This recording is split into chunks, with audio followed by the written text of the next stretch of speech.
আমার খুব ভালো লাগছে যে ছবিটি দীর্ঘদিন ধরে আমরা চেষ্টা করছিলাম একটা জায়গায় নিয়ে আসতে। তো সব দিক থেকে এই চিত্রনাট্য, চিত্রগ্রহণ, সঙ্গীত, অভিনয় সব মিলিয়ে একটা জায়গায় পৌঁছেছে। আর আমরা যারা কুশীলব মানে অভিনয় করেছি আমাদের তো ভালো লাগবেই। নৈশব্দ পরিচালক রেখেছেন, যে চিত্রনাট্যকারও বটে। উনি হয়তো বলতে চেয়েছিলেন এই যে শব্দহীনতার মধ্যেও কিন্তু একটা বার্তা থাকে, কথা না বলেও কিন্তু একটা বিষয়ের প্রতি ইঙ্গিত করা যায়, সেইটাই হচ্ছে নৈশব্দ। তো আমরা প্রত্যেকেই আক্রান্ত এই কোভিড এর পরে। কেউ কোভিড এর দ্বারা আক্রান্ত, আর কেউ কেউ এমন ভাবে আক্রান্ত যে তাদের কাজ চলে গেছে, চাকরি চলে গেছে, এবং কোভিড একটা বিশাল প্রভাব বিস্তার করেছে। তখন আর কিছু বলার থাকে না। এই যে না বলার মধ্যে যে যে কাকুতি মিনতি আমরা করি, কিছু বলতে পারি না, সেটাই হচ্ছে নৈশব্দ। আমার চরিত্র হচ্ছে নীলোৎপল মাস্টার, একেবারে কেন্দ্রীয় চরিত্র, খুবই গুরুত্বপূর্ণ একটি চরিত্র। সে কবিতা লেখে বা কাব্যময়তার মধ্যে নিয়ে গিয়ে ভাসিয়ে দেয়, কিন্তু পারে না সব সময়, এতই কঠিন জীবন। এবং তার গঙ্গা নামক একটি মেয়ের প্রতি যে আকর্ষণ সে অনুভব করে, সেটাই দেখানো হয়েছে।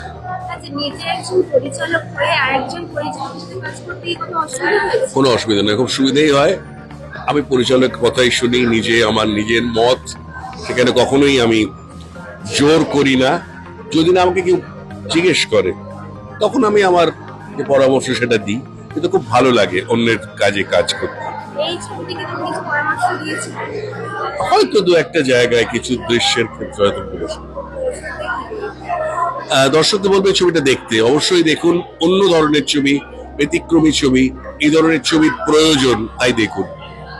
অবশ্যই ভালো লাগছে। মানে একটা ছবি আমাদের কাছে একটা বাচ্চার মতো, সন্তানের মতো, তো ছবি রিলিজ হলে অবশ্যই ভালো লাগে। এবং এরকম একটা ভালোবাসার মরশুম চলছে।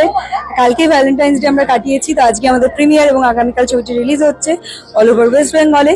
তো সবাই দেখবেন ছবিটা, কারণ নৈশব্দ কিন্তু খুব বাস্তবের একটা গল্প বলেছে, এবং যেটা আমরা সবাই কোথাও না কোথাও রিলেট করতে পারবো বলে আমার মনে হয়। এবং এটা কোথাও একটা আমাদের ইন্সপায়ার করার গল্প। কিন্তু গঙ্গার যে গল্প, আমি যে ক্যারেক্টারটি প্লে করি, গঙ্গা বেসিক্যালি একজন মেডের ক্যারেক্টার, এবং তার যে বডি ল্যাঙ্গুয়েজ, তার যে ওয়ে অফ টকিং, সবটাই অনেকটাই আমাকে শিখতে হয়েছিল, রপ্ত করতে হয়েছিল।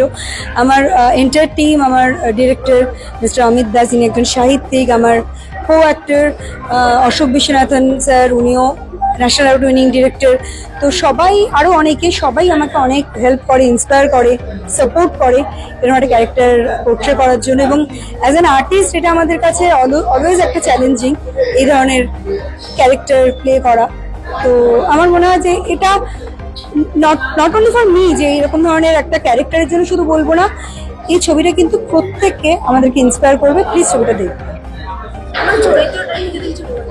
চরিত্রটা বললাম যে চরিত্রটা একটি মেয়েদের ক্যারেক্টার, যে মানে যে হয়তো রেগুলার বারুইপুর, সোনারপুর সাইড থেকে আসে কলকাতায় কাজ করে, এবং যখন কাজ করে সোসাইটিতে তাকে যেভাবে বিভিন্ন বাজে নজর সে পায়, সেগুলোকে কিভাবে সে ওভারকাম করে, বা তার যে গল্প, তারই কিন্তু জার্নির গল্প কিন্তু নৈশব্দ।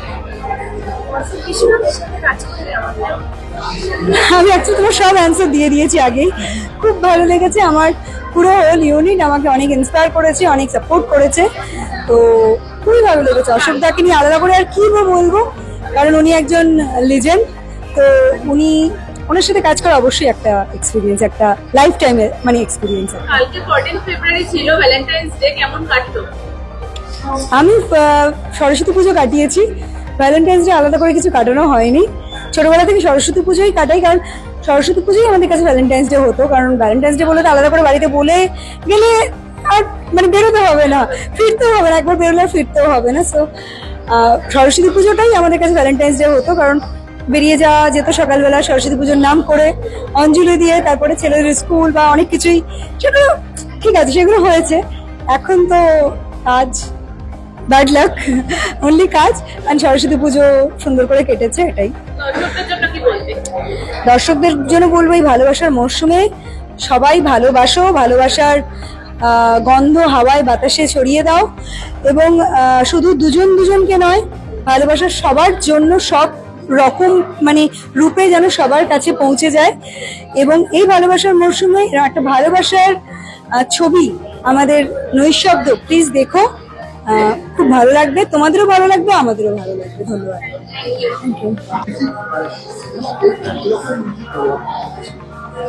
আচ্ছা, এই সিনেমাতে গান 3টি রয়েছে, আর বাদবাকি যে সাউন্ডস্কেপটা নিয়ে আমরা প্ল্যান করেছি একটু মেনলি একটু ইন্ডিয়ানাইজ মিউজিক ইউজ করেছি, কারণ গল্পটা খুবই গ্রাম থেকে উঠে আসা একটা স্ট্রাগলের গল্প। সো অনেকটা ইন্ডিয়ান একটু ইমোশনাল মিউজিক দিয়ে আমরা ব্যাপারটা করেছি, ড্রামাও রয়েছে এর মধ্যে, পেনও রয়েছে অনেকটা। তো ওইভাবেই সাউন্ডস্কেপটা প্ল্যান করা হয়েছে আমার।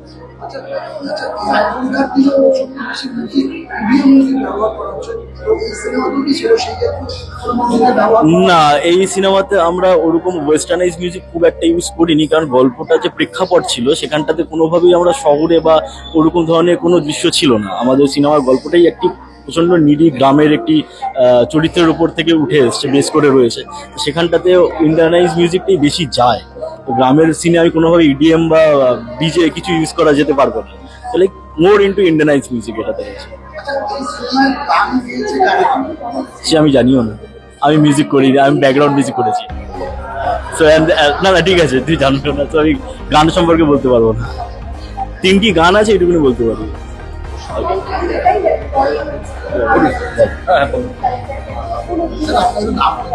আমার নাম মনোজ ডালমিয়া।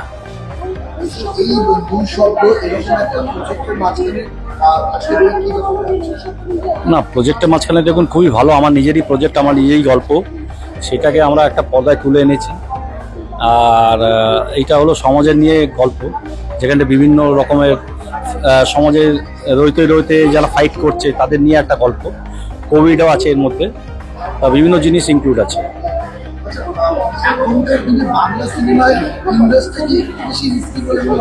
না, সেটা আপনার বলা যাবে না। ইন্ডাস্ট্রি যে কোনো হোক, আপনার স্টোরি লাইনটা মেন হওয়া উচিত। এখন আপনারা বিভিন্ন এখন বই দেখছেন, যা সালমান খান শাহরুখ খানের বইগুলো খুব একটা দাঁড়াচ্ছে না, স্টোরি লাইনে গুলো ভালো হচ্ছে। 12th ফেল বইটা আসলো, আমরা সেইভাবেই স্টোরির উপরে ওয়ার্ক করছি। এটা আমরা মোটামুটি কলকাতায় আমাদের স্টার্টিং এ আমাদের 12 থিয়েটার আছে। কলকাতায় আমাদের সিনেপলিসে প্রিমিয়ার আছে, সিনেপলিস ছাড়াও আমাদের নজরুল তীর্থ আছে, হাওড়াতে আছে, বাউরিয়া আছে, সুজাতা হাওড়া আছে, তারপর আমাদের মেদিনীপুরে আছে। এবার নেক্সট উইকে হয়তো আমাদের হাসনাবাদ, তারপর নন্দন থেকে বলেছে সেকেন্ড উইকটা নন্দন দেবে। এবার দেখা যাক, তারপর যেরকম যাবে চেন ওয়াইজ আমরা শিফট করতে করতে যাব। এবার আপনাদের সহযোগিতা আর দর্শকের মাউথ পাবলিসিটিতে আমরা এগিয়ে যেতে পারবো, এইটুকুনি বলবো। ছবিটা দেখলে ভালো লাগবে, ভালো একটা কিছু করার প্রচেষ্টা, আর কিছু না, বাকিটা দর্শক বলবে। দেখুন, ছবিটার মধ্যে আমার তো ছবিটা দেখে মনে হয়েছে আমারই পারিপার্শ্বিক ঘটনা, যেটা আমি সকাল বিকেল দেখি, তারপর আমাদের সঙ্গে ঘটে যাওয়া কিছু এইরকমই। আমরা যেমন করোনার সময় আমাদের কিছু মিডিল ক্লাস ফ্যামিলির খুব দুরবস্থার মধ্যে কেটেছে, সেইখান থেকে অনেকের কর্ম হারিয়েছে, সেখান থেকে নতুন কেউ অন্য কোনো রকম কাজে একটা কাজ করতো, সেখান থেকে অন্য কাজে সে যুক্ত হয়েছে, তাতে গিয়ে ফ্যামিলির উপর ট্রাভেল করেছে। সেখানে হয়তো এমনও হয়েছে বাড়ির বউদেরও বাইরে বেরিয়ে কাজ করতে হয়েছে, সেরকম একটা সময় আমাদের মধ্যে এসছে। ওই রকমই একটা এরকম চিত্র ধরা হয়েছে আমাদের ছবিটা। এবার বাকিটা দর্শক রিয়েলাইজ করতে হবে যে আমাদের ঘটনা এটা, এবার তাদের উপরে ছেড়ে দিয়েছি। আমরা মূর্তিটা বানিয়েছি, এবার মূর্তিটা কতটা সুন্দর হয়েছে সেটা আপনারা বলবেন, মানুষ বলবে। এর সাথে পায়েলের বিভিন্ন দারুণ অভিনয় করেছেন পায়েল, আর ওই অভিনয় করতে ওই স্টোরির আর একটা বিরাট ভালো রূপ দাঁড়িয়েছে। তা সেই আপনি একটা জিনিসটা, বাস্তবিক জিনিসটা একটা দেখতে পারবেন।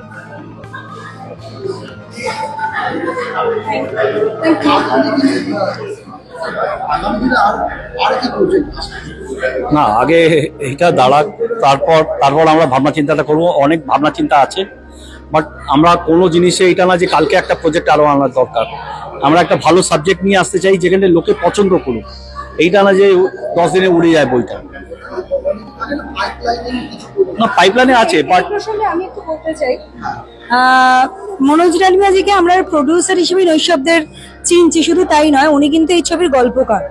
এই গল্পটা কিন্তু ওনার লেখা এবং সেটার চিত্রায়ন করেছেন আমাদের director sir mister Amit Das. তো মনোজজি কিন্তু একজন হয় না ক্রিয়েটিভ প্রডিউসার, যে যার ভিতরে টোটাল ক্রিয়েটিভিটি রয়েছেন এবং এরকম ধরনের প্রডিউসারের সাথে কাজ করতে আমাদেরও ভালো লাগে, কারণ যিনি শুধুমাত্র আর্থিক দিক থেকে নয়, যিনি মানসিক দিক থেকে একটা মুভির সাথে যুক্ত থাকে।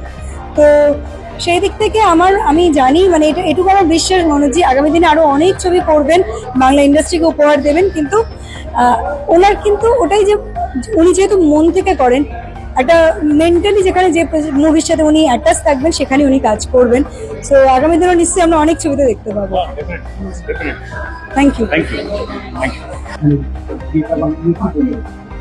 আমি তো খুব এক্সাইটিং যে আজকে আমি খুব অপেক্ষা করতেছিলাম যে আমার সিনেমার শুটটা কবে শেষ হবে, কবে আমার টিজার আসবে।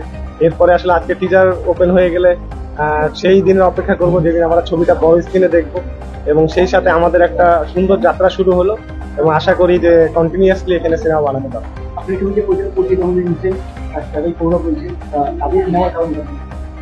আসলে আমরা যখন আমাদের যে মূল চরিত্র, মূল প্রোটাগনিস্ট কৌশিক গাঙ্গুলি, তো আমাদের গল্প যখন প্রথম তৈরি হয় তো আমাদের মূল মাথায় প্ল্যানই ছিল যে আসলে তাকেই যাচ্ছিল, তাকে ছাড়া অন্য কোনো প্ল্যানও ছিল না। তো দাদার সাথে একটা ভালো কাজ হয়েছে এবং আশা করি যে সামনেও আরো অনেকগুলো কাজ হবে।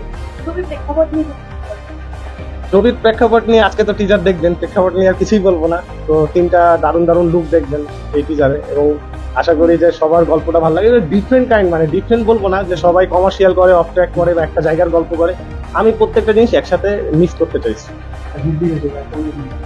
বুবলি তো বলতে পারেন আমার গ্রুপের তাস, ঠিক আছে, কারণ আমি চাইছি যে দুই বাংলার একটা কানেকশন ক্রিয়েট হোক, সেই যাত্রাটা স্টার্ট করলাম। আমি চাই যে আরো যারা বাংলাদেশে যারা ভালো অভিনেত্রী আছে এবং অভিনেতা আছে প্রত্যেকেই আমি আমার যাত্রার সাথে সাথে তাদেরকে নিয়েও কাজ করতে চাই।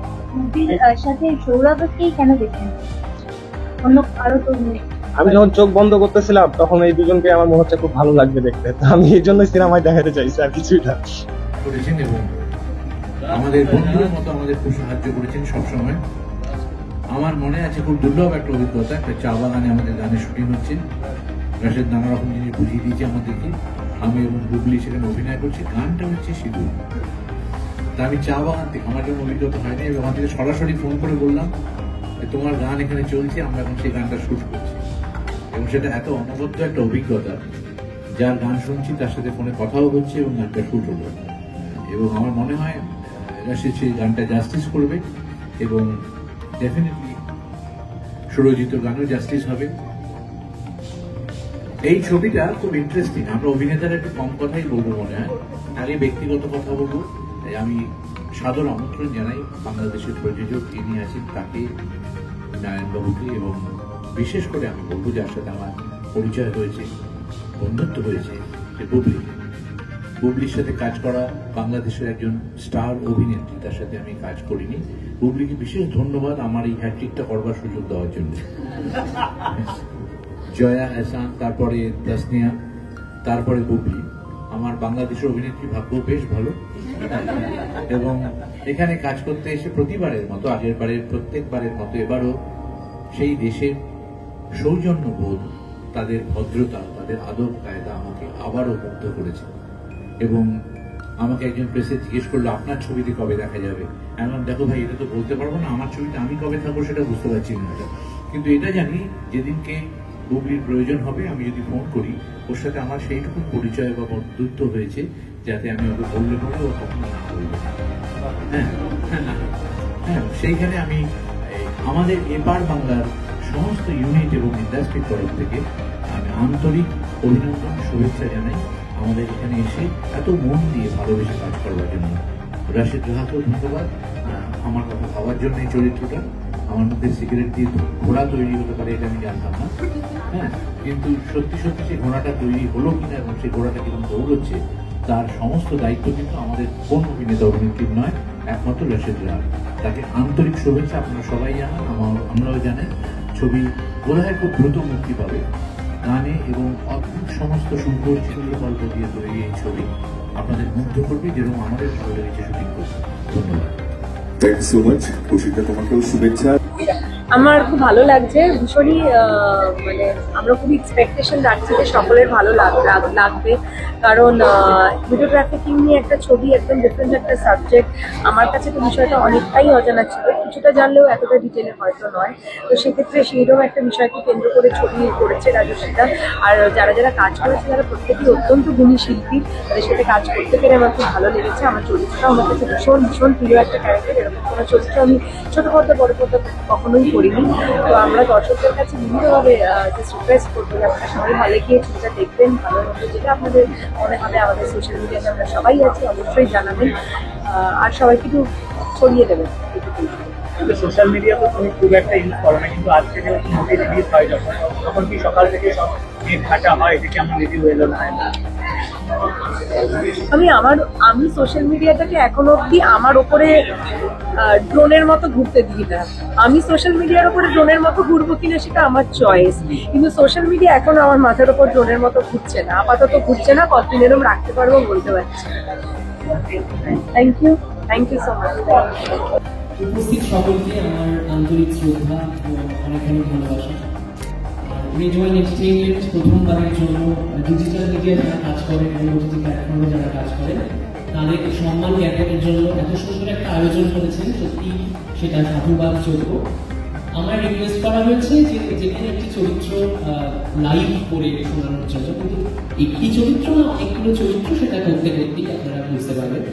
একটা কাল্পনিক রেডিও অনুষ্ঠান, রেডিও আপনারা সকলেই শুনেছেন, বিশেষত এফএম রেডিওতে কিভাবে খুব ক্যাজুয়ালি দুজন প্রেজেন্টার, মেল এবং ফিমেল প্রেজেন্টার, ফিমেল আরজে এবং মেল আরজে পরস্পরের সঙ্গে খুনসুটিপূর্ণ কথোপকথন চালান এবং সেখানে কলার বন্ধুরা ফোন করেন বিভিন্ন বয়সে বিভিন্ন চরিত্রে, আর অ্যাডভার্টাইজমেন্ট ব্রেক থাকে, সবকিছু মিলিয়ে একটা প্রোগ্রাম করার চেষ্টা করছি। শুনতে থাকুন। নমস্কার, আমি আজকে সকালটা তোমার সঙ্গে ছিলাম, আছি থাকবো। আর এই ঘন্টায় তোমার জন্য সাজিয়ে রেখেছি প্রচুর গান, প্রচুর গল্প, প্রচুর আড্ডা। আর এত কথা বাড়াবো না, আজকে আমার সঙ্গে আছে সজল, আমি 6.2 রাখছি। যদি আমি পরিবারের সঙ্গে কাছে সজল এত ভালোভাবে পরিচয় করিয়ে দিয়েছো, আমি থেকে বলে তুলবো। জানি না তুমি অনুষ্ঠানের হোস্ট, তুমি বড্ড বেশি বুঝলে আমার এইসব কথা বলা যায় না, কিন্তু বাচ্চাকে বলতে না। এনিওয়ে, আজকে যে কারণে এসেছি, আজকে রেজওয়ান এন্টারটেইনমেন্ট ইসএফসিসি অডিটোরিয়ামে যেভাবে একটা অনুষ্ঠান, মানে ওটিটি প্ল্যাটফর্ম এবং ডিজিটাল মিডিয়ায় যারা কাজ করবেন তাদেরকে সম্মান জ্ঞাপনের জন্য একটা অনুষ্ঠান অর্গানাইজ করেছে এবং সেখানে বেস্ট ভয়েসওভার আর্টিস্ট হিসেবে সম্মান নমিনেটেড হয়েছে এবং পুরস্কার পেয়েছে। ওকে এখান থেকে শুভেচ্ছা জানানোর জন্যই মনে কাছাকাছি অনুষ্ঠান অর্গানাইজ করা হয়েছে, তাই না? একেবারেই তাই। আর পরপর বলার বন্ধুরা কিন্তু কল করছে শুভেচ্ছা জানানোর জন্য এক্সক্লুসিভলি সমাগমকে। তাহলে একটা ছোট বিজ্ঞাপন ইউনিট পরে তাহলে বলার বন্ধুদের থেকে নিয়ে নেই। মানে না বিজ্ঞানীটি বলছিল মোবাইলকে টাকা রাখলে মাসে 8% সুদ দেবে আর বছর শেষে 13% সুদ। আমাদের ফিক্সড ডিপোজিটগুলো ভাঙলে মোবাইলকে টাকা রাখলে টাকাটা তরল হয়ে যেতে পারে। ভিডিও হতে পারে যে কোনো নন ব্যাংকিং আর্থিক সংস্থা টাকা রাখতে গেলে শর্তাবলী এবং নিয়ম ভালো করে জেনে নেবে। সব সুযোগ দেবে, ভাবি বাড়িয়ে সর্বসাধ্য হবে না।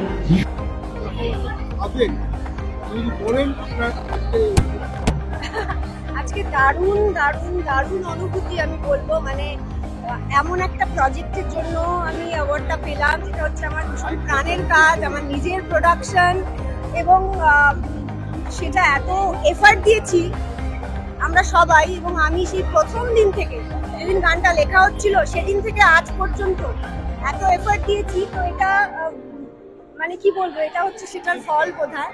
এবং ভীষণ ভালো লাগছে। রেড ওয়াইনকে আমার অনেক কি বলবো, অনেক কংগ্রাচুলেশনস ওদেরকে যে ওরা এরকম একটা প্রয়াস দিল, কারণ ওটিটি তো এখন মানুষের ঘরে ঘরে, সেইটার জন্য একটা সম্মান। তো খুব ভালো লাগছে। রিলিজ করছে, বলবে কিরকম লাগছে? না না, যে কোনো ছবি রিলিজ করলেই প্রচন্ড ভালো লাগে, স্বাভাবিক ব্যাপার। কারণ পরিচালক হিসেবে অনেক পরিশ্রম করে ছবিটা বানাতে হয়, এবং শুধু তো পরিচালক নয়, মানে সামগ্রিক টিম হিসেবেই সবাইকে অত্যন্ত পরিশ্রম করতে হয়, এবং যদি সেই পরিশ্রমের মূল্য আলটিমেটলি পাওয়া যায় তবেই সেটা সাকসেসফুল। যদি মূল্য না পাওয়া যায় তাহলে সব একদমই আনসাকসেসফুল। সুতরাং একটা এক্সাইটমেন্ট তো কাজ করতেই থাকে রিলিজের সময়।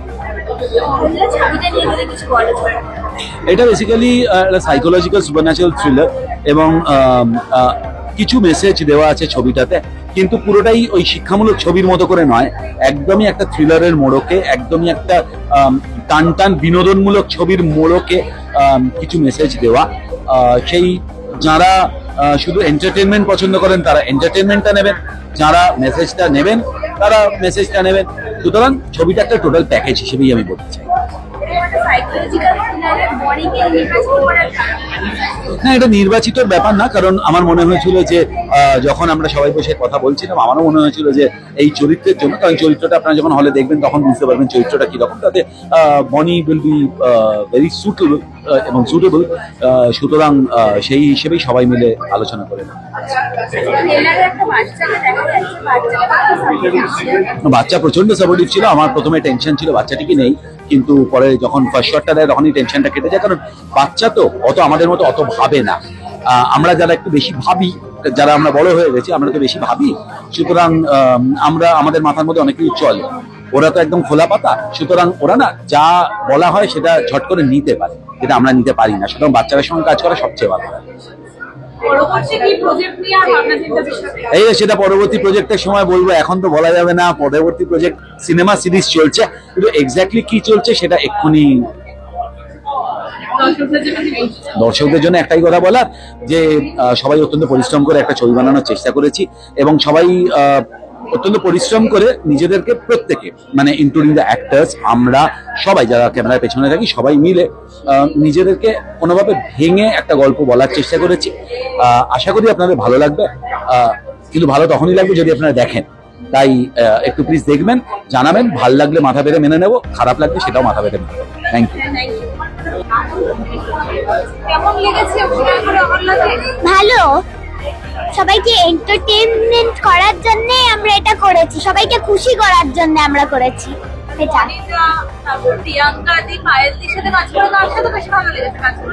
দাদার সঙ্গেই বেশিরভাগ ছিল, মজা লেগেছে, সবার সঙ্গেই মজা লেগেছে, কিন্তু দাদার সঙ্গে বেশি ছিল। ক্লাসে উঠবো, এখন 2তে পড়ছি, 3তে উঠবো। দুটোই।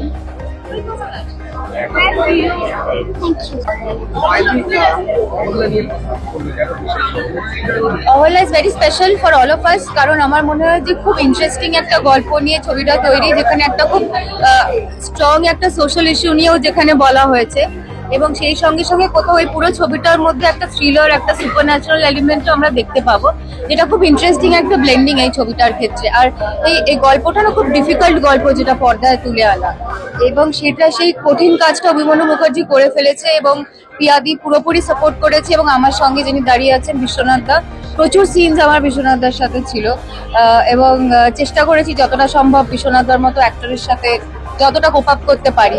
এবার বহু বছর আমরা দুজনে একসঙ্গে কাজ করছি, বহুদিন ধরে কাজ করছি আমরা। আমার যে চরিত্রটা এখানে আছে সেটা কিন্তু আমার পরিচিত জগতের থেকে একদম 360 ডিগ্রি উল্টো। পায়েলের সাথে এরকম কখনোই হয়নি, নাহলে আমরা কমেডি ছবি করেছি বা সোশ্যাল ছবি করেছি বা এরকম ড্রামার ছবি করেছি, সেটা ধরা যেতে পারে, কিন্তু এইরকম দুজনে পার্ট সব মানে অন্যতম একটা, এবং ছবিটা দেখলে লোকে বুঝতে পারবে যে এটা হয়নি এর আগে। আমার চরিত্রটা নিয়ে কিচ্ছু নেই, আমার চরিত্র আছে, যেটা দেখার বলে লোকে ঠিক করবে আমার কি চরিত্র আছে। আমার চরিত্রটা নিয়ে মানে যতটুকু ট্রেলারে সবাই দেখেছে আমি সেটার বেসিসেই বলছি। আমরা দেখতে পাচ্ছি যে চরিত্রটা একটা ডোমেস্টিক ভায়োলেন্সের শিকার হয়েছে অনেক সময়, এবং ফাইনালি বনির যে চরিত্রটা তার সঙ্গেও একটা কানেকশন তৈরি হয়েছে। কিভাবে হয়েছে, কেন হয়েছে সেটা দেখার জন্য ছবিটা দেখুন। খুব ভালো, ভীষণ মিষ্টি ও একটা মেয়ে, আর ও খুব ইন্টেলিজেন্ট, কারণ ওর খুব ডিফিকাল্ট সিনস ছিল, সেগুলো মানে আর ওকে একবার বলতেই ও সব বুঝে যায়। ইনফ্যাক্ট আমরা সবাই ভাবছিলাম যে ও এত ছোট আর এরকম ডিফিকাল্ট একটা গল্প, ডিফিকাল্ট চরিত্র, মানে ফাইনালি কি হবে সেটা আমরাও একটু স্কেপটিক্যাল ছিলাম সবাই, but she proved us wrong. দর্শকদের এটাই বলবো যে Ahalya is out there in the theatre, আপনারা সবাই আসুন এবং সিনেমা হলে ছবিটা দেখুন এবং তারপর সোশ্যাল মিডিয়ায় রিভিউ লিখুন, আপনার যেটাই মনে হয় সেটা অনেস্ট রিভিউ লিখুন। Thank you. কথা বলবো যে আমাদের দর্শকদের যে ছবিগুলো একটু সিনেমা হলে গিয়ে দেখবেন, অপেক্ষা করবেন না যে কবে টেলিভিশনে পর্দায় আসবে। তো বাংলা ছবি একটু সিনেমা হলে গিয়ে দেখুন, তাহলে বোধহয় আমাদের বেশি ভালো লাগবে। এই যে সবাই খেটে আমরা কাজ করি, এই যে সবাই এত সুন্দর ছবি বানায়, সেগুলো যদি একটু হলে গিয়ে দেখেন তাহলে আমাদের সবার খুব ভালো লাগবে। Thank you.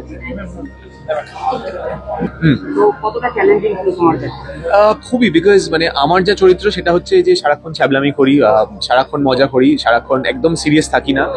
সেখান থেকে পুরো একটা অপোজিট, যে খুব ম্যাচিওরড, খুব সিরিয়াস, খুব চুপচাপ থাকে।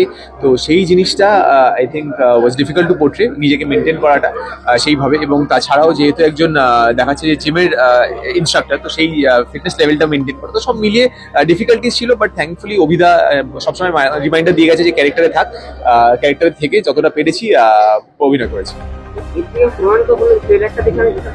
আমি খুব ভালো লেগেছে ব্যক্তিগতভাবে। অনেকে তোমাকে নিয়ে অভিনয় ট্রোল করে, তারা টাকার ভেতরে যোগ্য জবাব তুমি দিয়েছো। আর একটা জিনিস বলবো, বিং ভার্সেটাইল অ্যাক্টর, তুমি এটা শুট করলে অহল্যা ট্রেলার দেখে আমার মনে হয়েছে, এটা নিয়ে তুমি কি বলবো? আমাদের অ্যাকচুয়ালি আমরা অভিনেতারা সুযোগের জন্য অপেক্ষা থাকি, তো সেই সুযোগটা পাওয়ার পরেই আমরা উত্তরটা দিতে পারি। তাই আমরা মানে আজকাল অ্যাকচুয়ালি প্রচুর এরকম ট্রোলার্স আছে যারা ভুলভাল রিভিউ করে, এরকম প্রচুর জন আছে। বাট তাদেরকে আমরা উত্তর দিতে বসলে এখন আমাদের সারাদিন চলে যাবে। বাট তার থেকে আমার মনে হয় যে সেই সারাটা দিন আমি যদি অভিনয়তে কনসেন্ট্রেট করি তাহলে আমার বেটার হবে। সো তাদেরকে উত্তর না দিয়ে আমি এটাই বলবো, তারা আমার কাজ দেখুক, কাজ দেখে বলুক, ডেফিনেটলি আমি তাহলে মাথা পেতে মেনে নেবো। চেষ্টাটা করে যাই, সুযোগটা পেলে সেটাকে পারফর্ম করার চেষ্টা করে যাচ্ছি। আরেকটা প্রশ্ন তুমি দেখো মনিকা, যে একটা যে ছবির ভার্সেটাইল নিয়ে তাকে তো কাজটা করতে দিতে হবে। তোমাকে যে ধরনের কাজ দেওয়া হয়, মানে অল ডিউ রেসপেক্ট, সেই রকমের কাজ তো তোমাকে মানে তুমি অ্যাজ এ অ্যাক্টর তারিফ করা সেরকম ফিল দেওয়া হয়নি। অহল্যাতে দেওয়া হয়েছে পারফর্ম করেছে, যেহেতু দেওয়া হয়েছিল পারবো না আমি খাটতে থেকে বরবাদ লম্বা লিস্ট রয়েছে। তো তোমার কি এই ব্যাপারটা? এটা অ্যাকচুয়ালি কিছুই না, এটা একজনই মানে সব মানুষের একটা ধারণা হয়ে যায় যে মানে কমার্শিয়াল হিরো মানে কমার্শিয়াল সিনেমায় শুধু করতে পারে, বা প্যারালাল সিনেমার হিরো মানে ওরা ওই টাইপ অফ অ্যাক্টিং শুধু করতে পারে, ওরা আবার কমার্শিয়াল পারে না। বাট আমার মনে হয় সেই মিশ্রণটা দরকার, সেই মিক্সচারটা দরকার, তাহলেই মানে আমাদের বাংলা সিনেমা আরো অনেক বেটারমেন্টের দিকে যাবে। সো চেষ্টা করে যাচ্ছি আমরা যে ওই মিক্সচারটাকে আনার।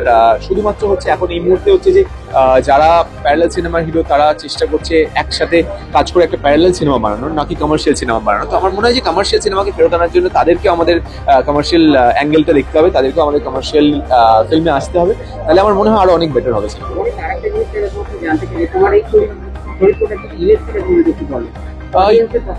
ইউএসপিটা আই থিঙ্ক মানে অনেকেই এরকম মানুষ আছে যারা কথা মানে ভেতরে রেখে দেয়, বাইরে আনতে পারে না, এবং তাদের যে পাসটা থাকে সেইটা নিয়ে একটা নিজেদের দুনিয়াতে থাকে। তো তাদের সাথে সেই দুনিয়ায় তাদের ভাবনা চিন্তার থ্রু তারা কি কি করে ফেলে, বা তাদের মানে সেই সারাউন্ডিংটায় তাদের কি অন্য অন্য মানুষকে দেখতে পায়, ইমাজিন করে, সেই সবকটা জিনিসকে এখানে লক্ষ্য করে সেই চরিত্রটাকে আনা, ফুটিয়ে তোলা। এবং আশা করছি যে মানে একটু অন্য রকমের কাজ দেখে সবার খুব ভালো লাগে। আরেকটা জিনিস জানতে চাই বনিদা, এই চরিত্রটা অভিনেতা বনি সেনগুপ্ত এবং মানুষ বনি সেনগুপ্ত কি অ্যাজ এন অভিনেতা ডেফিনেটলি নতুন রকম কাজ করলাম, নতুন রকম চরিত্র করলাম। মানুষ হিসাবে আমার মনে হয় এটা দেখে, আমি এই চরিত্রটা দেখে আমি শিখলাম যে ম্যাচুরিটি আনা কতটা দরকার, চুপ থাকা কতটা দরকার। Thank you, thank you. খুবই ভালো। বাচ্চাদের হ্যান্ডেল করা খুব ডিফিকাল্ট হয়, বাট খুবই বাধ্য, কি বলবো, খুব সুইট এবং খুব সুন্দর অভিনয় করেছে। যা হয় যে বাচ্চাদের একটুখানি ওই চকলেট চাই বা টেডি চাই, তো তাই জন্য ওকে একটা টেডি দিয়ে দেওয়া হয়েছিল অলরেডি সারা সিনেমায়।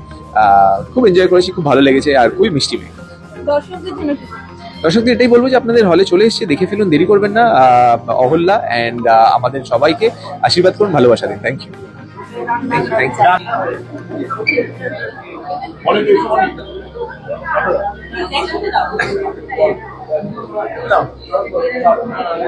শুট কেমন লাগছে এখানে এসে?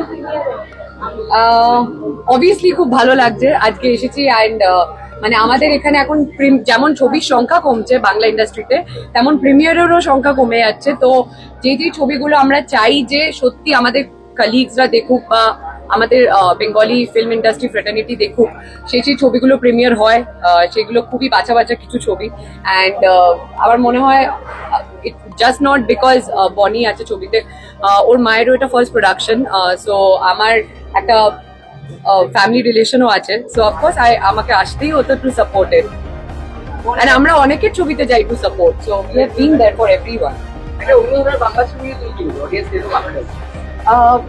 আমি সত্যি কথা বলতে গেলে অ্যাজ এন অডিয়েন্স মানে ভূতের ছবির জন্য না অপেক্ষা করে থাকি কবে ভূতের ছবি বেরোবে, তো ওই খিদেটা খুব বেশি, কারণ রোমান্টিক সবসময় দেখছি, মারদাঙ্গাও দেখছি, বাট এই জনারটা খুব কম অ্যাটেম্প হয়।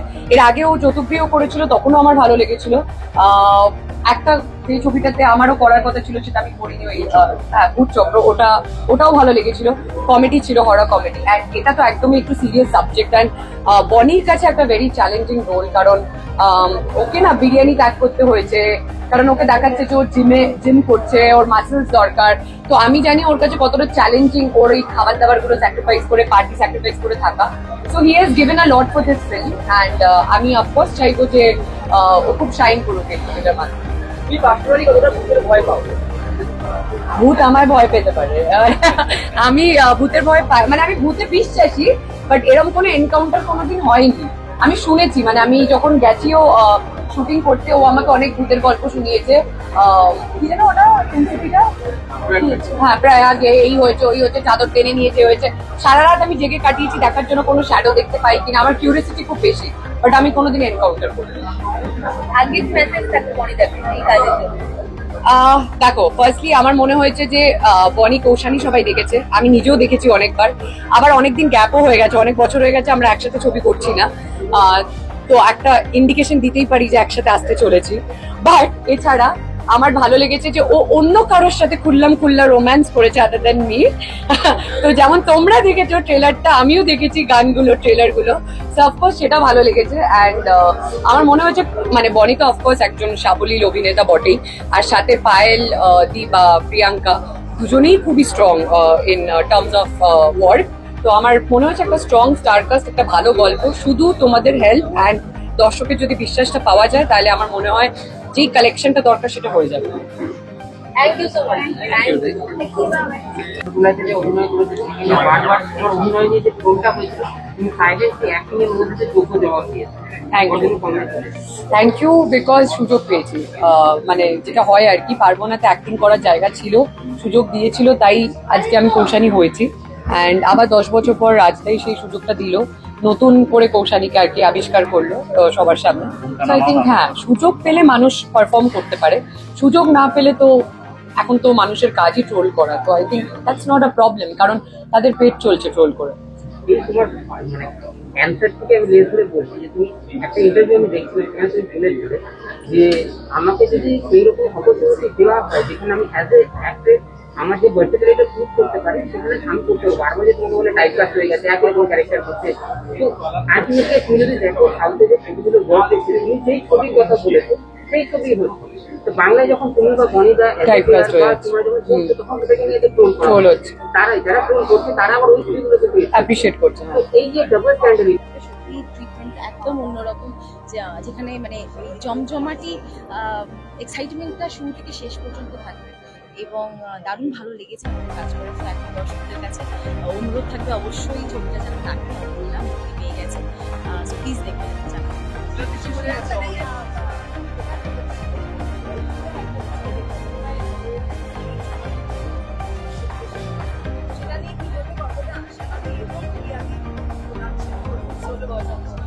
অ্যাকচুয়ালি দেখতে গেলে একদম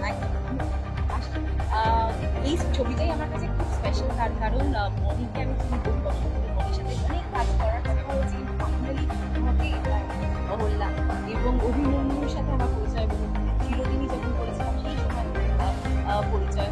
ইয়ালি এবং অনুতার সাথে আমার সত্যি কথা বলতে জীবনের প্রথম ছবি, যেটা অনেকেই জানেন, আমি যখন ছবি ছিলাম ক্লাস 7-এ তখন দাদা দেশ ছবি করেছিলাম, সেটা কিন্তু অনুতার ছবি ছিল।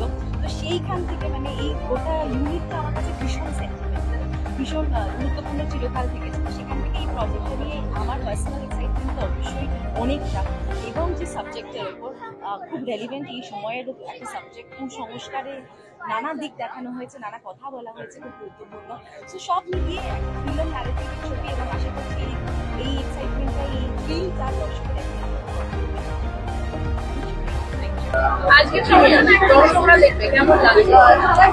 পরীক্ষার প্রস্তুতি শেষ, পরীক্ষা দেওয়াও শেষ, আজকে রেজাল্ট কিছুটা করে আসতে শুরু হয়েছে, অর্থাৎ নেটের প্রবলেমে না সবটা বোঝা যাচ্ছে না কিন্তু বেরোচ্ছে, এরকম সিচুয়েশন, সেরকম সিচুয়েশনে যেমন থাকার কথা সেরকম, অর্থাৎ নেটওয়ার্ক নেই বলে জানতে পারছি না কিন্তু রেজাল্ট বেরিয়ে গেছে এটা জানি। চাপা একটা উত্তেজনা, টেনশন একটা আছে কিন্তু প্রত্যাশাও আছে, কারণ বার্নিং ইস্যু, সোশ্যাল ইস্যু এবং এই বিধবাদের নিয়ে এরকম উইডো ট্রাফিকিং প্রথম ছবি, আশা করি ভালো হবে। একদম একদম।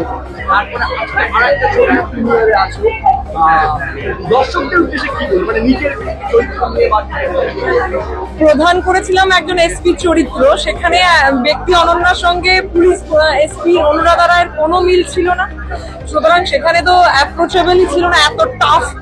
আমি নিজে ব্যক্তিগত ভাবে খুব অ্যাপ্রোচেবল, আমি সবার সাথে মিশি টিশি, আমি একেবারে ওরকম স্ট্রিক্ট নই। এবারে সাদা রঙের পৃথিবীতে আভাসে সেও অন্যরকম, এবং আমার আন্ডারই অনেকগুলি হোমের মধ্যে ইনমেটরা রয়েছে, তাদের জীবন নিয়ে ছবি, অর্থাৎ বিধবারা স্বামী হারার পর তারা কি মূল স্রোতে ফিরে যেতে পারে না তারা হারিয়ে যায়, অথবা তাদের কি হয়, পরিণতি কি, এই নিয়েই তো গোটা ছবি। তবে this is an entertainment and entertainment, একেবারেই ডকুমেন্টারি বা ইনফরমেটিভ নয়, সুতরাং রহস্যে মরা, বড়তে রহস্য। এবং ছবিটা দেখতে গেলে এবং ছবির বিষয় নিয়ে কথা বললে একটা অনুরোধ আমি রাখবো, বাংলা ছবিকে বাঁচিয়ে রাখতে অন্তত থিয়েটারে একবার, সেটা যদি সবাই আসে না, স্টারের মেলা, সুতরাং আপনাদের প্রচুর মানুষকে ইন্টারভিউ করতে হবে, কিন্তু ব্যাক ক্যামেরা আপনারা, আমার পিছনে যারা ছিল তাদের জন্য রইল অনেক শুভেচ্ছা, অভিনন্দন। আসলে ইন্ডাস্ট্রিটা বেঁচে থাকলে সবাই মিলে গ্রোথ হয়, তো সেই জায়গা থেকেই একটা রিকোয়েস্ট। এই যে এত জনকে নিয়ে এত সুন্দর একটা ইনিশিয়েটিভ, সবটা সামনে ওঠে এতটা, মানে আমরা অনেক নতুন জনের আবার গান হয়তো শুনতে পাবো আগামীতে, কি বলবো? আমার না প্রথম থেকেই এটাই মোটিভ ছিল যে আমি যখন শুরু করেছিলাম তখন মানে এত সোশ্যাল মিডিয়া ছিল না, তখন জাস্ট ক্যাসেট থেকে সিডি আসছে, মানে আমাদের সময়টা আমার মনে হয় অনেকটা কঠিন ছিল, আর তখন এরকম কম্পিটিশনও আমি হতে দেখিনি। আর আমি তো লিলুয়া থেকে উঠে আসা একজন মানুষ, অনেক স্ট্রাগল করে আমাকে উঠে আসতে হয়েছে, যদিও সমস্ত স্ট্রাগলটাই আমার বাবা মা করেছেন, আমি সেটা বুঝতেও পারিনি, কিন্তু আমার এটা সবসময় মনে হয়েছে যে যারা নতুন, তাদের এত প্রতিভা, তারা এত গুণী, তাদেরকে যদি একটা মঞ্চ করে দেওয়া যায়। এবং আজকে আমাদের যারা জাজেসরা আছেন, যেমন ধরো উপালিদি, আমি উপালিদির সঙ্গে অনেক কাজ করেছি, আমার মতে যে আজকে নিশ্চয়ই উপালিদি এমন কোনো পার্টিসিপেন্টকে পাবেন যাকে দিয়ে পরবর্তীকালে কাজের কথা ভাববেন, বা দেবুদা কোনো কাজের কথা ভাববেন, বা নীলাঞ্জন কোনো কাজের কথা ভাববেন। তো এই জন্যেই কিন্তু আমার জাজেসদেরকে এইভাবেই সিলেক্ট করা, এবং আমি সত্যি মন থেকে চাই যে নতুন ছেলেমেয়েরা উঠে আসুক এবং তারা আরো ভালো করে পারফর্ম করুক। আমরা তো করবই, অবশ্যই করব, কিন্তু তারাও যাতে নতুন একটা জায়গা পায়, সেই আমাদের স্বল্প প্রচেষ্টা এটা করা।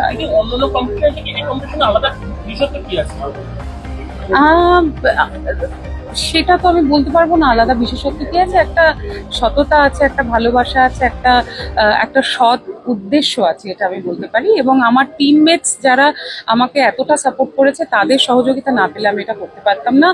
এবং দেখো, আমরা যারা করেছি আমরা প্রত্যেকেই লিলুয়ার মানুষ, কিন্তু লিলুয়া থেকে এখানে উঠে এসে আমরা এই অনুষ্ঠানটা করছি, এটা খুব কঠিন একটা ব্যাপার। তোমরা যারা বসন্ত উৎসবে গেছো, তোমরা দেখেছো যে ওটা একটা অনেকটা সাবার বেরিয়ে, অনেকটা ভেতরের জায়গা, তো সেখান থেকে যদি আমি করতে পারি, তাহলে এই যে কোচবিহার থেকে, বাংলাদেশের সিলেট থেকে, কত দূর দূর থেকে, শিলিগুড়ি থেকে, জলপাইগুড়ি থেকে মেয়েরা এসেছে, ছেলেরা এসেছে, তারাও নিশ্চয়ই পারবে। সেই উদ্দেশ্যেই এই কাজটা করা। এই যে বন্ধুর এত সুন্দর একটা ইনিশিয়েটিভ,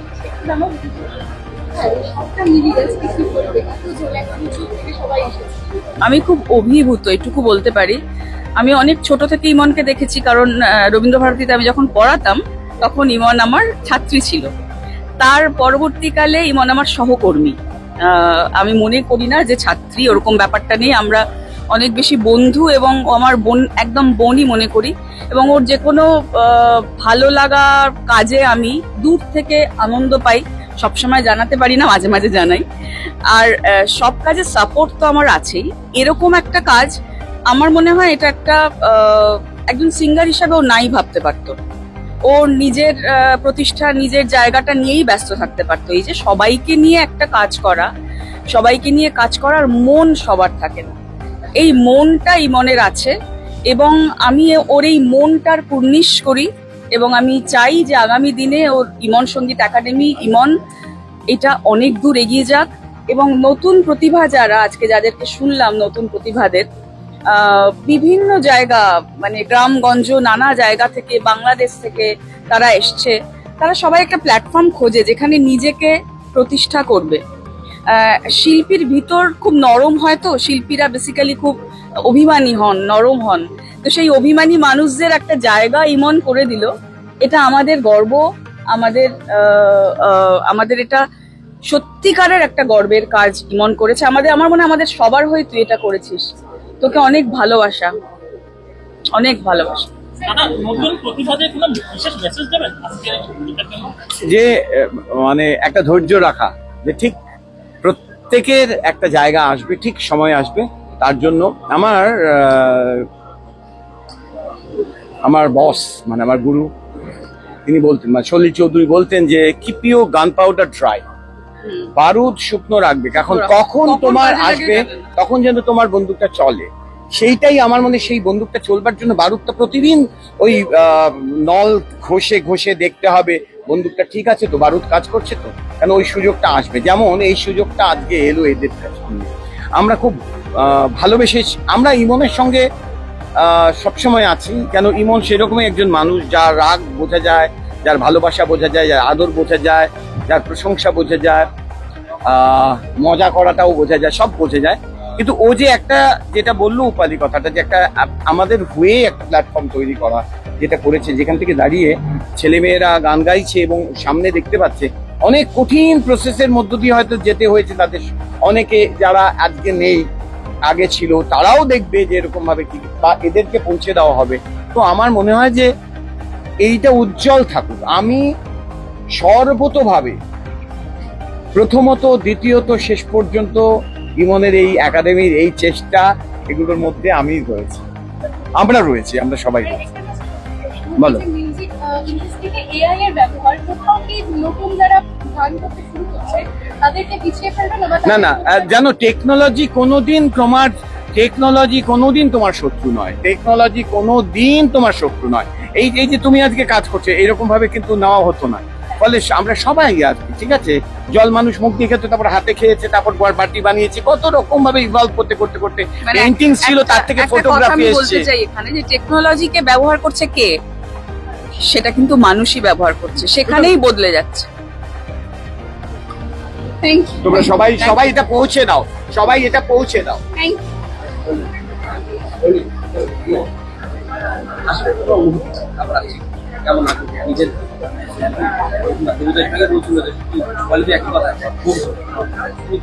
হ্যাঁ, আমি তো এটা, ওনারা আমায় খুবই ভালোবাসেন সেই জন্য ওনারা এটা বলছেন, কিন্তু এটা তো আমার মনে হয় যে এটা আমার দায়িত্বের মধ্যে পড়ে, কারণ যারা নতুন প্রতিভা, অসাধারণ সব ছেলেমেয়েরা গাইছে।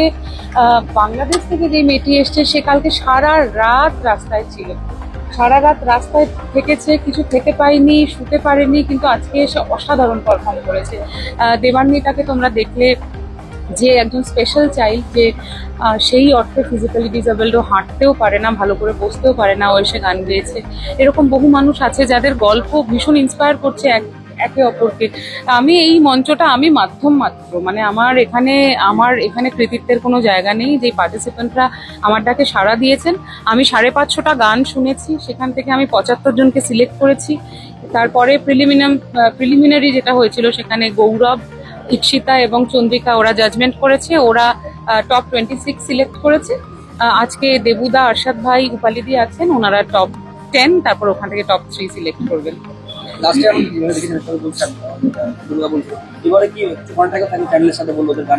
যারা প্রথম, দ্বিতীয়, তৃতীয় হবে, দুটো রিয়েলিটি শোতে, দুটো চ্যানেলের, খুব বড় দুটো চ্যানেলের রিয়েলিটি শোতে ওদেরকে ফাইনাল অডিশনে আমরা ফাইনাল অডিশনে পাঠানোর ব্যবস্থা করব, সেইভাবেই কথা হয়েছে।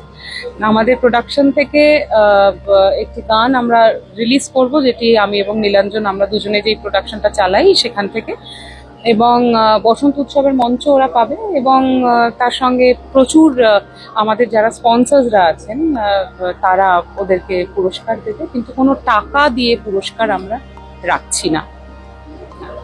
টেকনোলজি ইউজ করে এত বড় একটা স্টেজে এসে করছি, সেখান থেকে আরো বেটার জায়গা করছি। তোমার কতটা মনে হচ্ছে তুমি কতটা জায়গা করে দিতে পেরেছো, কতটা ইউজফুল হচ্ছে সব কোনটা এই যে স্টেজটাতে আসতে পারছে সব বিভিন্ন জায়গাতে? ইউজফুল বা আনইউজফুলের ব্যাপারে আমি যেতে চাই না, কারণ সঙ্গীতে প্রথমত সঙ্গীতে কোনো কম্পিটিশন হয় না, সঙ্গীতে কোনো অ্যাওয়ার্ডে আমি বিশ্বাস করি না। যারা গাইছে তারা প্রত্যেকে মন প্রাণ দিয়ে গান গাইছে এবং আনন্দ করে গাইছে। দেখো, এবং খানিকটা নিজেদের অধ্যাবসায়, খানিকটা নিজের কপাল, খানিকটা যোগাযোগ, সমস্ত কিছুর ওপর ব্যাপারটা ডিপেন্ড করে। যেমন দেবু দাদু একজন পার্টিসিপেন্টকে বললেন যে ওদেরকে দিয়ে গান গাওয়াবেন, এটা তো আমার জয়, মানে এটা তো আমার এটা আনন্দ হচ্ছে যে এই মঞ্চটা আমি ওদের দিতে পেরেছি বলে দেবুদা, নীলাঞ্জন, রূপালী দি ওরা বলছে যে এই পার্টিসিপেন্টটাকে আমার লাগবে, এদেরকে দিয়ে আমি গাওয়াতে চাই। নতুন আওয়াজ, যখন আমিও নতুন ছিলাম, আমার আওয়াজটা যখন সামনে এসেছিল লোকে একটা মানে বুম হয়েছিল, বাবা এই মেয়েটার গলা, এটা কার গলা, মানে একটা আনইউজুয়াল গলা। এরকম অনেক আনইউজুয়াল ভয়েসেস আমরা পেয়েছি এবং যাদেরকে আমরা পরবর্তীকালে কাজে লাগাতে চাই এবং তাদের সঙ্গে কাজ করতে চাই। অনেকেই রয়েছে প্রতিভাতে হারিয়ে যাবে, তাদের পাশে তুমি যে করতে পারি থাকো, সেভাবে থাকছো। অনেক ভালো ভালো সিঙ্গার দেখলাম, করতে পারলো না ফাইনাল রাউন্ডে। আসলে যেদিন কম্পিটিশনটা হয় না, সেই দিনটা তাদের হতে লাগে। মানে এরকম অনেক পার্টিসিপেন্ট কিন্তু থাকে, যারা অনেক সিঙ্গাররা থাকে যারা ওই দিনটা তাদের জন্য হয় না। মানে আজকের দিনটা যাদের জন্য হবে তারাই প্রথম, দ্বিতীয়, তৃতীয় হবে, কিন্তু তার মানে এই নয় যে যারা হলেন না তাদের মধ্যে কোনো গুণ নেই, তারাও ইকুয়ালি গুণী, কিন্তু আজকের দিনটা হয়তো তাদের জন্য নয়। আর আপনাদের প্রত্যেককে অনেক ধন্যবাদ আমার এই ক্ষুদ্র প্রয়াসে পাশে থাকার জন্য। Thank you. সিলেক্টেড হয়েছো, এই জিনিসগুলো তোমরা মাথায় রেখেই পারফর্ম করবে। প্রথম কথা, জাজেসরা স্ট্রিক্টলি বলেছেন কোনো ইন্টারলিউড হবে না, কোনো প্রিলিউড হবে না। পার্টিসিপেন্টসরা আসবেন, মিউজিশিয়ানসদের গান এবং স্কেল বলবেন, শুরু থেকে স্থায়ী অন্তরা করে তারা পারফরমেন্স শেষ করে ব্যাক স্টেজে যাবেন। ডিউরিং দ্য প্রসিডিওর জাজেসরা কোনো কমেন্ট করবেন না। জাজেসরা তোমাদের গান শুনবেন এবং ফাইনালে, একদম ফাইনালি আমরা টপ 3-কে জাজেসদের মাধ্যমে বেছে নেব। সেই জন্য কোনো এক্সট্রা কথা, মঞ্চে উঠে ইন্টারলিউড, প্রিলিউড ওই গানের সঙ্গে সঙ্গে বয়ে যাওয়া চলবে না। একটু কঠিন জানি, কিন্তু এটা করতে হবে। দ্বিতীয়ত, আমি অনুরোধ করব কোনো পার্টিসিপেন্ট তোমরা যেও না, কারণ তোমাদের জন্য ফাইনালে ওঠার জন্য একটা মেডেল রয়েছে, প্রত্যেকের জন্য আমরা আয়োজন করেছি। সেটা তোমরা সেগুলো প্লিজ জাজেসদের কাছ থেকে, আমাদের গুরুজনদের কাছ থেকে নিয়ে তারপরে এই ঘরটা ছিল। এবার নাম ঘোষণা পালা। মৃন্ময় সাহা, জোরে হাততালি হোক। একটু উঠে দাঁড়াতে বলবো। পুষ্পিতা মণ্ডল, স্বর্ণালী রায়চৌধুরী, হ্যাঁ জাজেসরা বলছেন তোমরা যদি একটু মঞ্চে চলে আসো। টপ 12 পার্টিসিপেন্টসদের হাততালিটা একটু জোরে হোক। প্রথমত বলতে চাই ভীষণ সুন্দর লাগছে তোমাকে। Thank you. কেমন লাগছে এখানে এসে? ভীষণ ভালো, কারণ যাদের সমস্ত ছবি লাগানো হয়েছে, যারা অ্যাকচুয়ালি বাঙালি, যারা জাতীয় স্তরে পুরস্কৃত হয়ে গেছেন অলরেডি, তাদেরকে আবার কলকাতার বুকে, পশ্চিমবাংলায় আবার পুরস্কার দেওয়া হচ্ছে। খুব ভালো ইনিশিয়েটিভ এবং নিজেকে ভীষণই লাকি মনে হচ্ছে এই অনুষ্ঠানের একটি অংশ হতে। না না না না, আমার কোনো পারফরমেন্স নেই, কিন্তু অবশ্যই আছে। এত এরা সবাই এখন কাজ করতে করতে অল্প হলেও চেনা হয়ে গেছেন এবং সবাই এত ভালো, অবশ্যই যুক্ত আছে। পুরস্কার পেতে সবারই ভালো লাগে, জাতীয় গর্বের যেটা, কিন্তু অনেক সময় হয়ে ওঠে কি মানে মনে হয় কি যে আমি পাচ্ছি না, তখন কি রিগ্রেট হয় যে আমি ভালো কাজ করলাম কিন্তু পেলাম, অনেকে খারাপ কাজ করলে। অতটা ভালো কাজ করিনি এখনো নিশ্চয়ই, না হলে যদি যেটা আমার ভাগ্যে আছে পাওয়া সেটা আমি পাবোই, সেটা আজকে না পাই 80 বছর বয়স হলে থেকে বলবো। আমরা left to right, right to left করে নেবো। যাবো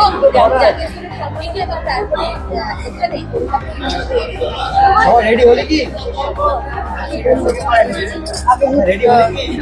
বললো, তারপর সৈকত মিত্র বললো, তারপর না, এটা বাংলার জাতীয় গর্ব, নামটার মধ্যে একটা জাতীয় কথাটা যখন আসছে তার সঙ্গে বাংলা জুড়েছে, এটার মধ্যে একটা প্রাইড তো আছে নিশ্চয়ই। তো আমার মনে হয় যে এটা প্রথম বছর শুরু হচ্ছে, আরো ভালো করে শুভকামনা জানাই যাতে আরো উত্তরোত্তর সামনে এগিয়ে। আমার মনে হয় যে বাংলায় যখন কোনো রকম অনুষ্ঠান হয় আমার ভীষণ ভালো লাগে, কারণ বেঙ্গল থেকে যখনই আমাদের শিল্পীদের প্রত্যেকে আমাদের এই এন্টারটেনমেন্ট ইন্ডাস্ট্রির সঙ্গে, কারণ এন্টারটেনমেন্ট ইন্ডাস্ট্রি শুধু সিনেমা নয়, তার সঙ্গে গান, মিউজিক, অনেক কিছু আর্ট, এভরিথিং জুড়ে আছে, এবং সেখানে যখন প্রত্যেকের স্বীকৃতি পান এবং তাদের দেওয়া হয়, সেটা আমাদের কাছে সবচেয়ে বড় পুরস্কার, সেটা সবচেয়ে বড় রিওয়ার্ড। এবং এরকম যে একটা সুন্দর অনুষ্ঠান একটা প্রপার্টি ক্রিয়েট করেছে, তার জন্য আমি ধন্যবাদ দেব কমপ্লিটলি এই ম্যানেজমেন্টের পেছনে যারা আছেন। কারণ একটা ভালো অনুষ্ঠান তৈরি করতে গেলে অক্লান্ত পরিশ্রম করতে হয়, সেটাকে একটা আস্তে আস্তে বাচ্চার মতন বড় করে। তো আমরা প্রত্যেকে আছি ওর পাশে, যে এটা পুরোটা এগিয়ে নিয়ে যাচ্ছে, এবং প্রতি বছর আমার মনে হয় আমরা প্রত্যেকে থাকবো, এবং ভীষণ ভালো লাগছে। আর আমি একটা অদ্ভুতভাবে এখানে আজ এসেছি, কারণ আমি ছিলাম না, একটা কাজে এসেছিলাম, এবং আমি যেহেতু একটু কম থাকি বম্বেতে, তো এটা যখন আমার কাছে ডাক করলাম না, আমি নিশ্চয়ই যাবো। অন্তত আর কিছু হোক না হোক, একটা পাশে দাঁড়ানো, একটা সাপোর্ট করার দরকার অলওয়েজ হয়, কারণ এটা যেহেতু আমাদের বাংলার গর্ব, বাংলার চলচ্চিত্র এবং বাংলার সঙ্গে জড়িত আছে, তো আমরা সবসময় আছি এবং থাকবো। Thank you. Thank you.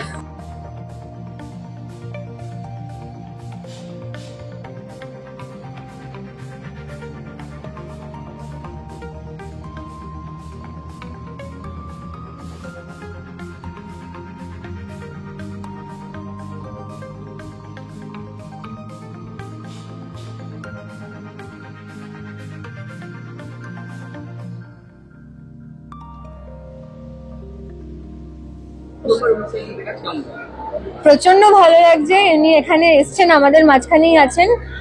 মানে ওনার আমি যখনই দেখি একবার করে প্রণাম করে নিই, যে যদি ওনার মতো কাছাকাছিও যদি যেতে পারি তাহলে আমার জন্য অনেক। তো চেষ্টা করছি, দেখা যাক। এই সিনেমাটার পর আরো 2-3টে প্রজেক্ট আসছে আপকামিং বাংলাতেই, টলিউডে। তো এটাতে অডিয়েন্স যেরকম ভাবে আমাদেরকে নেবে, ভালোবাসবে, কতটা কি আমি জানি না, but really hoping for the best. Let's see what happens. প্রচন্ড, মানে আমি বলছি না, আমার একটু অ্যাংজাইটি হয়। আমি ইনফ্যাক্ট শুটিং এর আগেও আমার একটু ঘুম আসে না, এই সেই। আজকেও ইনফ্যাক্ট এখানে আসার আগে আমি মাকে এটাই বলছিলাম যে মা সব ঠিক যাবে তো, মানে করে তো ফেলেছি, এবার তো রেজাল্টের পালা, এবার কি। তো আমি খালি বলছিলাম, হাত পা ঠান্ডা হয়ে যাচ্ছে, মা বলছে কিছু হবে না, আমি তো আছি, চল। তো everything is good now, by far. খুব ভালো লাগছে সবার, মানে কেউ তো খারাপ বলছে না, প্রশংসাই করছে, মুখের সামনে তো প্রশংসাই করে। বাট না, খুব ভালো ফিডব্যাক পাচ্ছি। আশা করি সিনেমাটা আরো বেশি দিন চলুক, এটাই চাইবো। আজকে সবে রিলিজ করলো, বাস আরো সামনে আপনাদেরকে আরো কিছু সিনেমা আসছে, আমাদের দুজনেরও আসছে। তো ডেফিনেটলি আপনারা আমাদের দুজনকে একসাথে এখন দেখতে পারবেন। তোমার প্রথম সিনেমা এটা? না, আমার প্রথম সিনেমা এটা না। আমি বলিউডের রিয়ালিটি শো করেছি, সাউথের সিনেমা করেছি, বাংলায় অ্যাজ এ লিড বড় পর্দায় প্রথম কাজ। কতটা চ্যালেঞ্জিং ছিল? চ্যালেঞ্জিং ডেফিনেটলি ছিল, বাট চরিত্রটা আমাকে মানে চরিত্রটা ফুটিয়ে তুলতে খুব একটা চ্যালেঞ্জ ফেস করতে হয়নি, বিকজ লাবণ্য চরিত্রটা অনেকটাই প্রান্তিকার মতো, যে অন্যায়ের বিরুদ্ধে রুখে দাঁড়ায়, অন্যায়ের বিরুদ্ধে, মানে কি বলবো, আজকালকার নতুন প্রজন্মের মেয়েরা যেরকম হয়, যে আমাকে তুমি যা খুশি বলবে আমি এটা মেনে নেবো না, if it's wrong it's wrong. So Prantika is a lot like that. তো আমার পক্ষে চরিত্রটা করতে খুব একটা ডিফিকাল্ট হয়নি।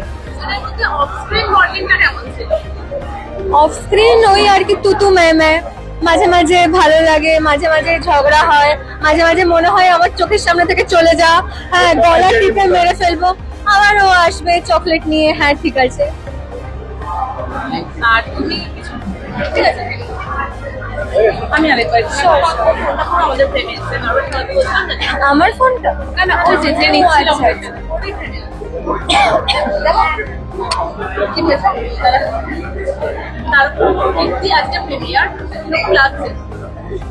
ভালো ফিলিং, ভালো মিক্সড ফিলিং, মানে কনফিউজডও, ভয়ও লাগছে, নার্ভাসও, এক্সাইটেডও, সব একসাথে।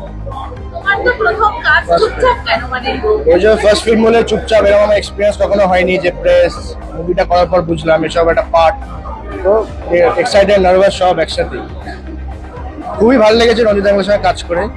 ফার্স্ট মুভি ওনার লেজেন্ডের সঙ্গে কাজ করে সুযোগ পাওয়াটা একটা খুব বড় ব্যাপার। অনেক কিছু শিখলাম, অনেক গান অলরেডি দর্শকের খুব ভালো লাগছে। আশা করছি মুভিটাও আমার ভালো লাগবে। চরিত্রটা নিয়ে ছোট্ট করে একটু বলো। চরিত্রটা আমি শহরের ছেলে, তো আমার বাবা মা ঘটনাচক্র আমাকে মামা দাদুর কাছে পাঠিয়ে দেয়। রঞ্জিত দাঙ্গল এটা প্লে করেছে, তো ওখান থেকেই স্টেপ বাই স্টেপ মানে ওর সঙ্গে দেখা হয়। ওখানে একটা জার্নালিস্টও, তারপর থেকে রোম্যান্স আছে, কমেডি আছে, একটু অ্যাকশনও আছে, সবই মশালা মুভির দরকার, ফুল প্যাকেজ আছে। আমার চরিত্রটার নাম হচ্ছে লাবণ্য। লাবণ্য আবার শহরের মেয়ে না, একটি মফস্বলের মেয়ে, কুচবিহারে থাকে, মা বাবাকে খুব অল্প বয়সে হারায়। তো একটা দুঃখ থেকেই যায় যে এবার এই জিনিসগুলো আমি রিলেট করতে পারিনি, তার জন্য আমার ক্যারেক্টারের উপর কাজ করতে হয়েছে। বিকজ আমার মা বাবা আছে এখনো সুস্থ সবল, আমিও শহরে থাকি, তো খুব মানে এই জিনিসগুলো ক্যারেক্টারে আমাকে একটু ইনক্লুড করতে হচ্ছে। বাকিটা পুরোটাই লাবণ্য ইজ লাইক প্রান্তিকা। ওর থিঙ্কিং আর আমার থিঙ্কিং খুব বেশি ম্যাচ করে। লাবণ্য মেয়েটি হচ্ছে অন্যায়ের বিরুদ্ধে প্রতিবাদ করে, অ্যান্ড দ্যাটস ওয়াই ও যে নিউজ চ্যানেলে কাজ করতো সেখান থেকে নিজের চাকরিটা ছেড়ে দেয়। বিকজ নিউজ চ্যানেলটা হচ্ছে অনেক পলিটিক্যাল পিপল দ্বারা মানে কি বলবো প্রেশারাইজড। তো ও সেখান থেকে চাকরি ছেড়ে নিজেই ইন্টারনেটে লেখালেখি শুরু করে। বিকজ ওর মনে হয় যে কারোর আন্ডারে কাজ করার থেকে আমি নিজে কিছু বললাম, আমার নিজের ভয়েসটা আমি প্রেজেন্ট করলাম ইন্টারনেটে। আজকাল ইন্টারনেট সবার কাছে available. So she is the girl of today. মানে আমার মনে হয় যে আমার থেকে কম বয়সী কি আমার থেকে বেশি বয়সী প্রচন্ড মানে সব টাইপের সব এজ গ্রুপের মহিলারা আজকের দিনে দাঁড়িয়ে লাবণ্যর সাথে কানেক্ট করতে পারবে। আর খুব মানে সামাজিক প্রেক্ষাপট বেস করে আমাদের এটা বানানো হয়েছে। সো এবার দর্শক বলবে কিরকম তাদের লাগলো। সিনেমাতে তো খরাজ আর রঞ্জিত মল্লিক এতজনের সাথে কাজ করা কেমন লেগেছে? প্রচন্ড ভালো লেগেছে, অনেক কিছু শিখতে পেরেছি, মজা হয়েছে, ভালো ভালো খাবার দাবার এসছে খুব সেটে। এটার জন্য যখন আমরা শুধুমাত্র শুট করতাম আমরা দুজন মিলে অত ভালো ভালো খাবার আসতো না। যেই রঞ্জিত আঙ্কেল খরাজ আঙ্কেল আসছে আমাদের বিফ পোক আরো কিসব অনেক বিফ না মাটন পোক অনেক কিছু সেটে খাবার দাবার আসতো। ঠিক আছে, দেশি মুরগির মাংস, অনেক ভালো ভালো খাবার খেয়েছি আমরা। খেতে প্রচন্ড ভালোবাসি, আমি ওর ব্যাপার জানি না, বাট আমি খেতে প্রচন্ড বেশি ভালোবাসি। তো সেটা খুব ভালো ভালো খাবার আসতো, তাই আরো মজা লাগতো যে আজকে ওদের সাথে কাজ আছে, ওদের স্কেডিউল আছে, তো আজকে খাবার দাবার পাঠিয়ে হবে। দর্শকদের জন্য একটাই কথা বলবো, প্লিজ আসুন, সিনেমাটা দেখুন। খুব কষ্ট করে বানিয়েছি, আপনাদের জন্যই বানিয়েছি। এই কাজটার ভিত্তিতে পরবর্তীকালে আরো কাজ বা ভালোবাসা পাবো আপনাদেরই থেকে। তো প্লিজ আসুন, সিনেমাটা দেখুন। 1st of March আজকে রিলিজ করেছে দারোগা মামুর কীর্তি আপনাদের নিয়ারেস্ট থিয়েটারে। Thank you.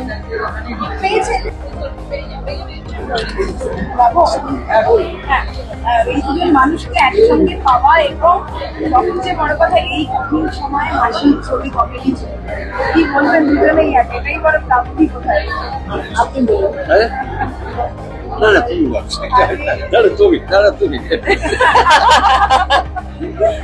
আসলে রঞ্জিতার সাথে আমার কাজের অভিজ্ঞতা তো বহু পুরনো, বহু বছর আমরা একসাথে কাজ করেছি এবং পেয়ার হিসেবেই কাজ করেছি। আমি এইটুকু শুধু বলবো যে ছবিটা কেমন হবে সেটা দর্শকরা বিচার করবেন। কিন্তু আমাদের বাংলাদেশের ঘরে ঘরে, ওয়েস্ট বেঙ্গলের ঘরে ঘরে যে ধরনের ছোট ছোট খুনসুটি, ভালো লাগা মন্দ লাগা, আনন্দ, হাসি, অভিমান, একটা দাম্পত্যের আমাদের বয়সী দম্পতিদের মধ্যে যেটা থাকে সেটা তো ক্রমশই ডিলিট করে যাচ্ছে। তো সেই অর্থে সেই সম্পর্কটাই এই ছবিতে আমরা পেয়েছি এবং আমরা খুব এনজয় করেছি। কারণ হচ্ছে যে একটা সবকিছুর বাইরে একটা অদ্ভুত রোম্যান্টিকতা থাকে এই দাম্পত্যগুলোর মধ্যে।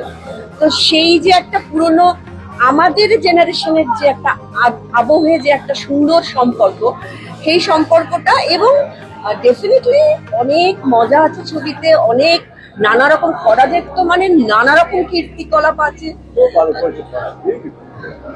তো সেদিক থেকে ছবিটা মানে আমার নিজের রঞ্জিতার সাথে কাজের অভিজ্ঞতা এতটাই স্মুথ এবং এত সুন্দর একটা বন্ডিং আমাদের এত বছর ধরে, সেই জন্য আমার অ্যাবসলিউটলি মনে হচ্ছে যে আমি যেন আবার নতুন আরেকটা কাজ করছি, দ্যাটস অল, আর নতুন কিছু নয়। হ্যাঁ, কিন্তু আমরা খুব মজা করে কাজটা করেছি, কোনো রকম কোনো কাজের মধ্যে কোনো বাধা বিঘ্ন কিচ্ছু হয়নি, এবং সবাই মিলে আনন্দ করে কাজটা করছি। এইবার আমাদের যিনি যারা ভগবান দর্শক, তাদের দায়িত্ব বলার যে ছবিটা কেমন হয়।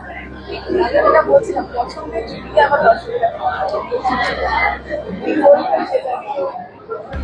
ছবি তো অনেক করেছিলাম দীর্ঘদিনে, আর এই ছবিটা একটা রিফ্লেকশন অফ সোসাইটি, অনেক সমাজের যা ব্যবস্থা আছে, স্বামী স্ত্রীর ব্যাপারটা খুব সত্যিপনা যেটা হয় সেটা আছে। আমি একটু কমেডিতে বিশ্বাস করি, লোকে প্রাণ খুলে হাসুন, আনন্দ পাক, সেটা মনে প্রাণে চাই। বহু ছবি সেভাবে ব্যবহার, এই ছবিটা কিন্তু সে দারোগা মামুর ভিত্তিতে সেটা খুব রকমভাবে পাওয়া যায়। হাসির সঙ্গে সামাজিক যে ব্যাপারটা আছে সেটাও পাওয়া যাবে, আর স্বামী স্ত্রীর যে সম্পর্ক তার মধ্যেও যে নানা রকম কিছু করা চলে সেগুলো পাওয়া যাবে। আপনারা দেখবেন, আশা করি ভালো লাগবে।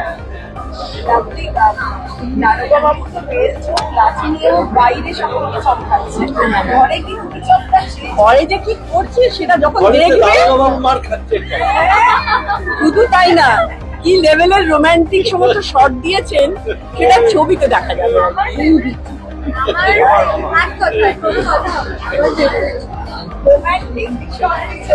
মানে হ্যাঁ, একটা হচ্ছে তোমার এই বয়সের রোমান্টিসিজম, আরেকটা হচ্ছে এই বয়সের রোমান্টিসিজম, মানে দুটোর একটা কালমিনেশন।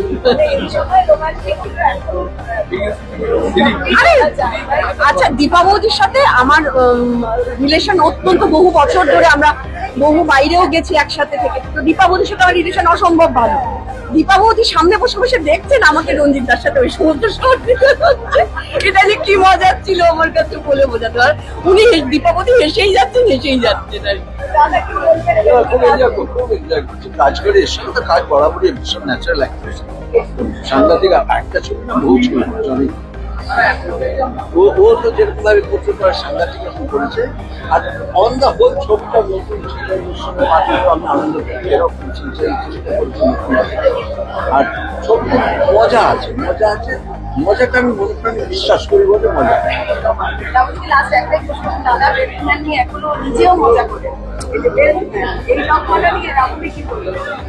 দাদা কি করেন? হ্যাঁ হ্যাঁ, আমার মানে আমার শুধু আমরা প্রত্যেকে রঞ্জিতদার একটা ব্যাপারেই ফ্যান, সেটা হচ্ছে রঞ্জিতদার চেহারাটা তো বরাবরের ফ্যান, আমরা সেটা কিছু বলারই নেই, কিন্তু এনার্জি লেভেল ঠিক আছে। সুতরাং রঞ্জিতদা নিজে যাই বলুন না কেন, রঞ্জিতদাকে এখনো ধুতি পাঞ্জাবি পরলে মানে প্রণাম করতে ইচ্ছে করে, এবং সেরকম ওনার শটও আছে প্রচুর ছবিতে, এবং মানে আমাদের অল টাইম হিরো আমাদের।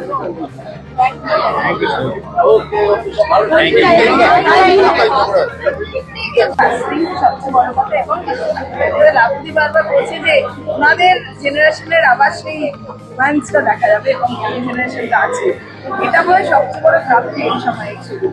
কি বলবো, দেখো এখন অনেক রকম ছবি হচ্ছে, তো প্রত্যেক সিরিয়াসলি একটা নোট দিয়ে একটা মেসেজ দেওয়া হচ্ছে।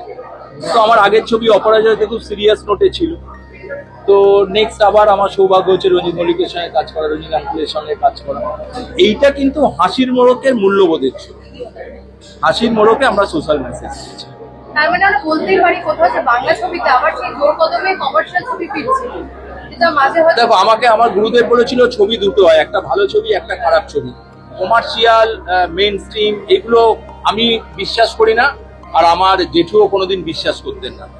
তো দর্শকদের যদি ছবি ভালো লাগে সেটা ভালো ছবি, দর্শকদের যদি ছবি ভালো না লাগে সেটা খারাপ ছবি। আমি সবাইকে শুধু একটা কথা বলবো, অর্পিতাকেও বলবো, যদি এই ছবিটা ভালো লাগে, ভালো না লাগলে আমি কিছু বলবো না, কিন্তু যদি ভালো লাগে প্লিজ সবাইকে বলো, বাংলা ছবির স্বার্থেই বলো। বাংলা ছবি তো দরকার, আমরা তো একদম সেই ধরো তরুণ মজুমদার ঘরানার ছবিতে আমরা ফিরেছি।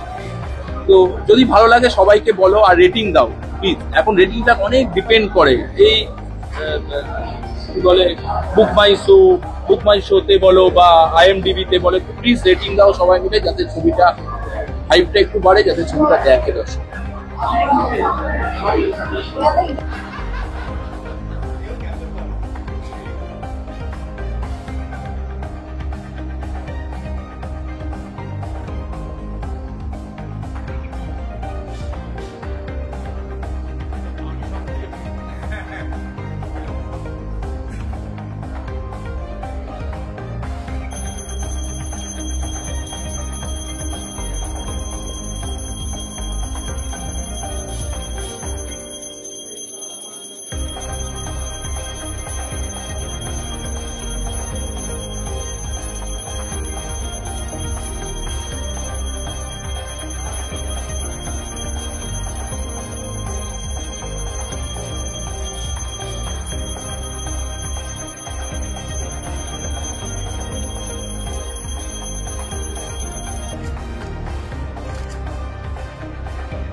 প্লিজ মুখটা খুলে হাসতে হয়।